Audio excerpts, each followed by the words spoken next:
Okay, let's take a moment to talk about Terminal Aerodrome Forecast, or TAF. Obviously a forecast. They're forecast for a fairly small area around certain airports. Not all airports, but generally speaking, if it's a controlled airport or someplace where they can take weather observations, obviously, there'll be a what they call a TAF, or a TAF, for Terminal Aerodrome Forecast. They're valid for a period of 24 hours usually. Sometimes they're 30 hours, and it's specifically a forecast for a 5-mile radius of these particular airports. These times will be given in Coordinated Universal Time, UTC, or Z time. And this makes sense for a forecast. I mean, it's for pilots and passengers. Typically, these forecasts are to inform them of going in and out of airports, generally speaking. They're issued at 6-hour intervals, and the standard issue times are 00 UTC time, 0600 UTC time, 1200 Z time, and 1800 Z time. So, yeah, 6-hour intervals. Occasionally, a TAF will be issued outside those times. It's rare, but it's done to amend or correct a previously released TAF. And also, the thing to remember about it, TAFs are in ceilings, will be given in above ground level altitudes for the ceilings.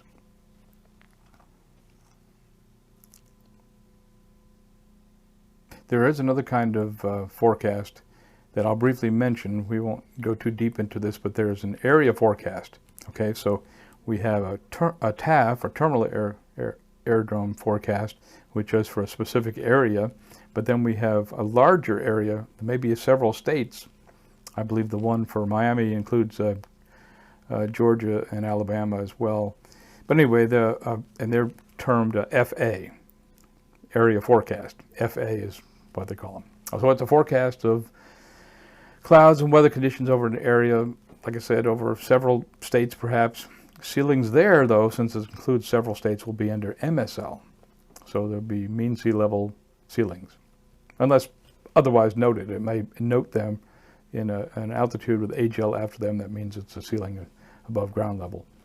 They are forecast good for 12 hours with a 6-hour outlook tagged onto the end of it. So there's an 18-hour period there, but the main body of the forecast is for a 12-hour period after it's published, and then an outlook. Well, we think it's going to be like this for the last 6 hours after that. They're issued 3 times a day. Every 8 hours, another one is published. We find these TAFs and FAs you can go to, well, several sources, but Aviation Weather Center is probably the typical one. Or, of course, you know, if you want to make a phone call to 1-800-WX-BRIEF, you can get them there as well, but they're pretty easy to find. So now let's talk about interpreting them, because this is a description of what it is. Now we want to talk about how to interpret them. We'll look at Oklahoma City first, at the bottom of the screen there. KOKC, that's K is the abbreviation for the United States of America. Every country has a different code for that. OKC, Oklahoma City, that makes sense. Starts with a bunch of numbers with a Z after it. 05 is the date. Since they're, like I just said, 24-hour period, it's going to start with a date. You don't have to put the month there, or much less a year. So we have the fifth day of whatever month this forecast is published. 12:30 Z, that's Universal Coordinate Time, 12:30 Z. And then it gives the period. It's from 0512 Z to 0618 Z. So you get a few extra minutes for this 24-hour period. Starts with the wind, 140 at 8 knots. KT for knots, obviously. Visibility 5 statute miles. BR is, you look at this sheet here, pops up right there, and it says, what does BR stand for? You look it up. Now, of course, eventually you'll learn to just memorize, not force yourself to memorize this, but if you look at it enough, you'll know. BR is missed. Then broken, 030. That's 3,000 broken. Yeah. First ceiling they're measuring, or forecasting for this period is a 3,000 foot broken cloud layer. But temporarily, we think it's going to be between these hours of 0513 and 0516. It may go down to 1.5 miles SM for statute mild in BR, which is mist. Okay, so they're giving you temporarily it might fall them back and forth between this better visibility, 5 miles, and back down to maybe 1.5 miles. So there may be some reduced visibility in the area. Okay, so, and then they say FM from the 5th at 1600. We think the wind's going to shift. It's 180 at 10 knots now, with 6 mile visibility, scattered, becoming between these hours. Now it gives another set of hours, 0522 to 0524, 24-hour period, 200 degrees at 13 knots. G is gusting to 20 knots. Ooh, it's going to get gusty. It's Oklahoma City, of course. After that, we got 4 SM, 4 statute miles, SHRA.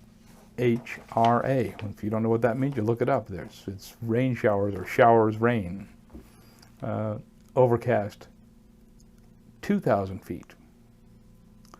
Oh, there's a 40% probability. The next section is prob 40. They're saying it's a 40% probability that between the hours of 0600 and 0606, that's a 24-hour period, 2 miles, TS, which is thunderstorms, RA is rain, so thunderstorms and rain, overcast, now it's 008 CB. 008 is 800 feet overcast, OVC is overcast.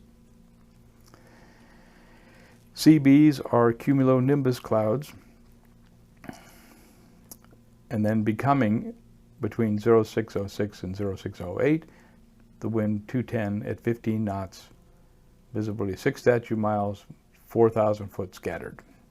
So that's basically how you read that. You go through it, and of course this, I showed you the picture of this key to aerodrome forecast and aviation routine weather reports. So TAFs and METARs, we have a key here, so you keep this with you at least till you learn the abbreviations and sort of the pattern, because it comes out the same pattern every time, so we don't have to make guesses about what it's trying to say. So that's the basically how you interpret those